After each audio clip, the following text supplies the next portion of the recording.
Salve, salve, fã do Remo! Sejam bem-vindos a mais um vídeo aqui do Leão de Perissai. Cara, vamos falar no vídeo de hoje sobre a vitória fora de casa do Leão sobre o Operário no placar de 1-0, gol do Jaderson. O predestinado, hein? Foi predestinado, entrou no segundo tempo. Poderia ter entrado antes, é verdade, mas enfim. Entrou, fez gol, deu os 3 pontos pro Leão, que continua na briga pelo acesso à Série A. Mas a gente vai conversar sobre isso depois da vinheta.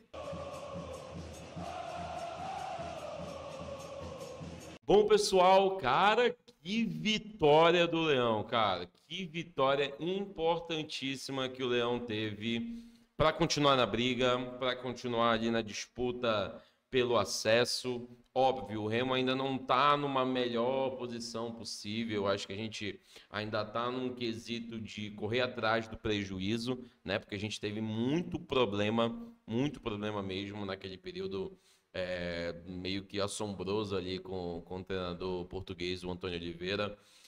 E, cara, é o seguinte, e aí, pô, eu acho que é inevitável a gente chegar nesse ponto. Antes de eu começar a falar nesse ponto de treinador, é importante eu ressaltar que eu gravei a da vitória contra o CRB, só que o microfone, de alguma maneira, aqui na operação da parada aqui ficou bugado, não funcionou. Então, peço desculpas aí, mas a partir de hoje, que tiver aí de conteúdo, a gente vai produzir, vai fazer live para vocês diretamente.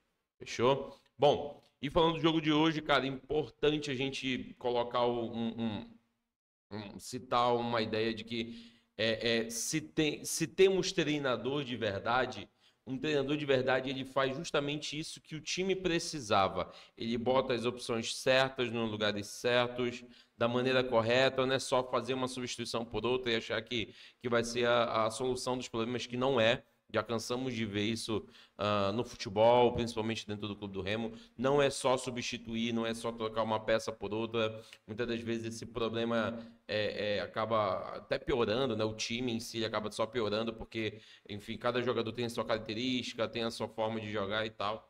E fazer essa substituição foi muito importante. Por que eu estou citando isso?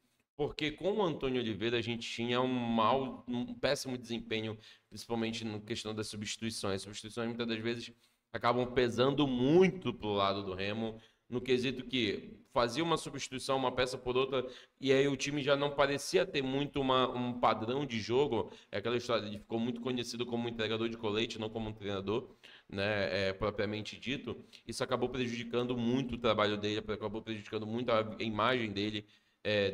Não só, assim, principalmente com a torcida, né? Que é quem mais presta atenção no jogo, olha o resultado também, isso é muito importante ser citado.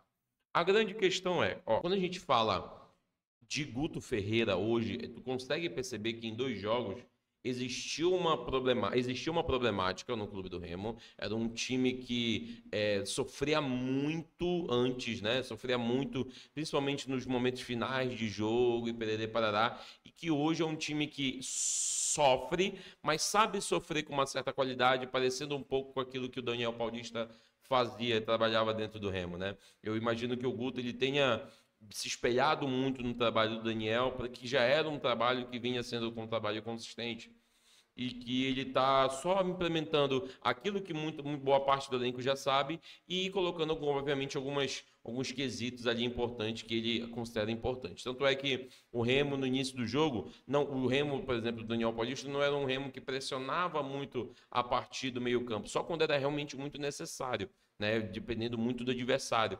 E hoje tu já viu um time relacionado ao Guto Ferreira que se adaptou ao adversário, independente se era um adversário que tinha qualidade com a bola ou não tinha qualidade, colocava os seus atletas para fazer uma pressão. E aí, tanto que os 15 até vai uma boa margem de erro aí, uns 15, 20 minutos ali, conseguiu fazer uma pressão, conseguiu colocar a sua marcação um pouquinho mais em cima, pressionando um pouco mais, apertando um pouco mais a marcação e coisa parecida. Isso foi muito importante para o Remo conseguir dar uma respirada e mostrar ali, querendo ou não, psicologicamente, que não veio só para ser um time pacífico, veio para ser um time que veio para brigar, que veio para disputar o jogo e perder parará. O grande problema quando passou desse tempo ali, vou colocar ali uma margem de 20 minutos, O Remo ele baixou um pouco mais as linhas, deixou os meias do Operário trabalharem um pouquinho mais. Muitas jogadas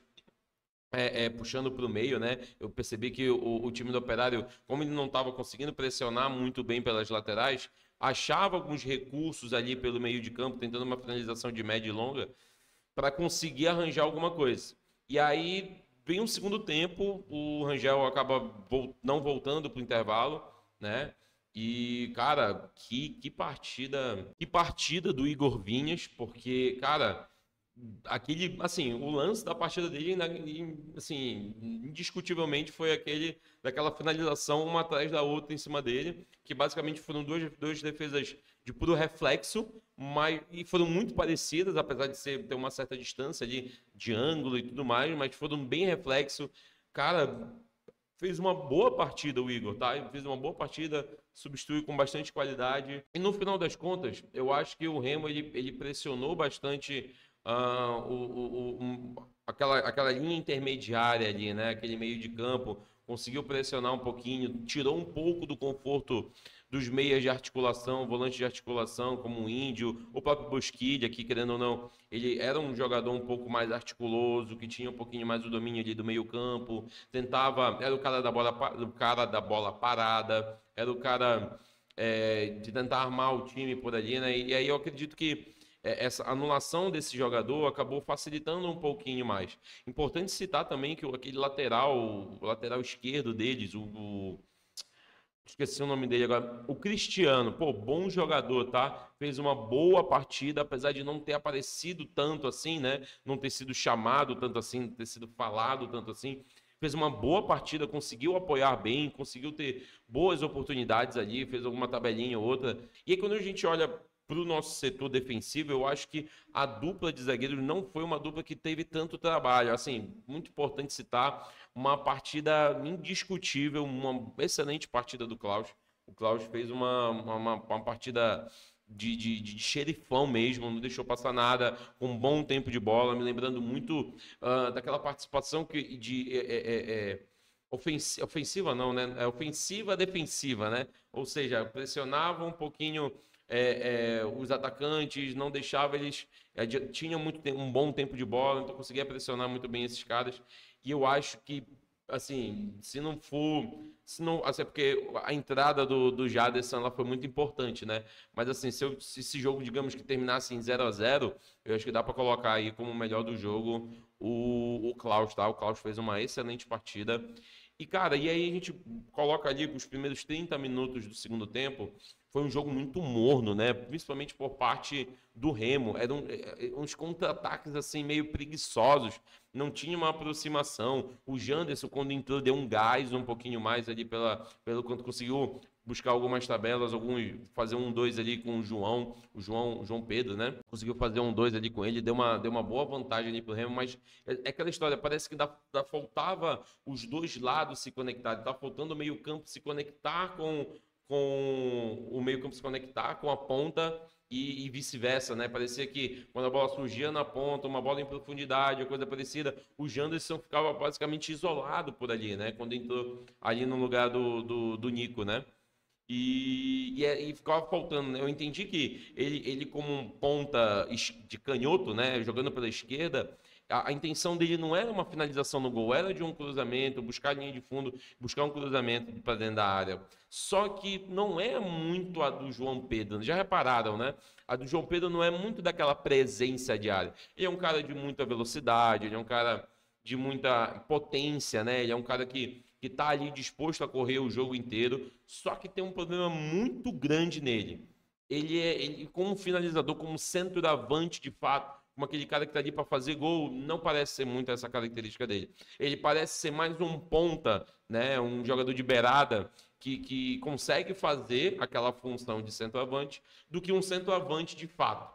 Entende o que eu quero dizer? Eu imagino que dá para combinar um cara com boa finalização e bastante velocidade, só que não é o caso do João Pedro. Ele parece, como eu falei, ele parece mais um extremo que sabe fazer ali um segundo atacante, um falso 9, coisa parecida, do que propriamente dito um centroavante. O próprio Panagiotti, né? Panagiotti, ele teve pelo menos uns 2, 3 lances ali de grande oportunidade ali para o João Pedro e acabou desperdiçando a oportunidade.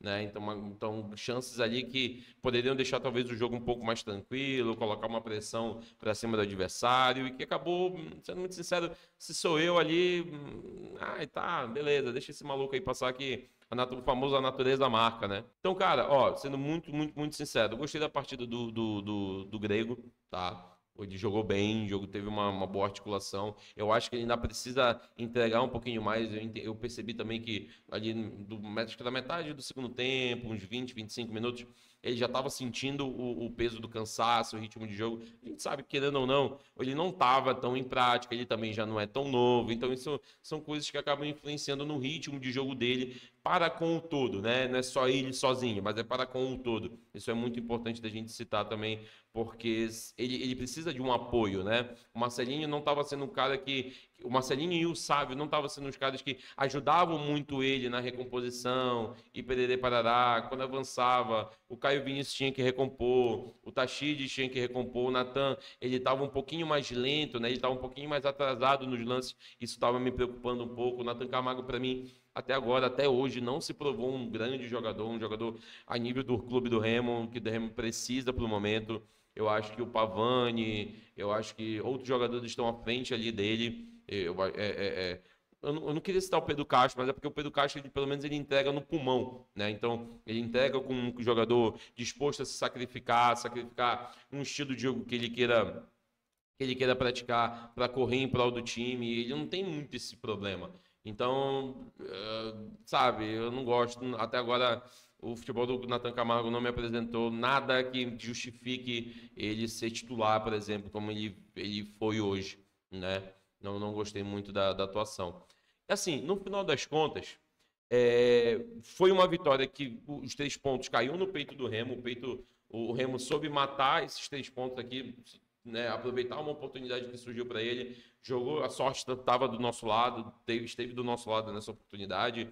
A bola, óbvio, assim, a sorte, ela premia os competentes, né? Não adianta o Jaderson estar ali naquela posição e ele simplesmente chegar ali e se bater todo, não perder o tempo da bola, como o João Pedro fez várias vezes durante a partida, e a gente não conseguir finalizar no gol com qualidade.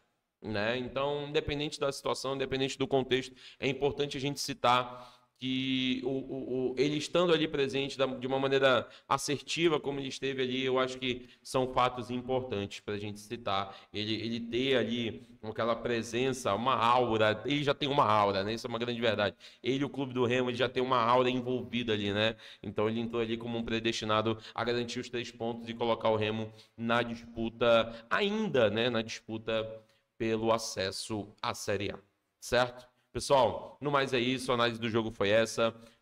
Vou ver se consigo aí em breve fazer algumas lives com vocês para a gente reagir a alguns vídeos, trazer uma galera para participar, para a gente bater um papo sobre o Clube do Remo, sobre o desempenho do Clube do Remo. Ó, eram 10, hein? Já foram 2. Ei, faltam só 8.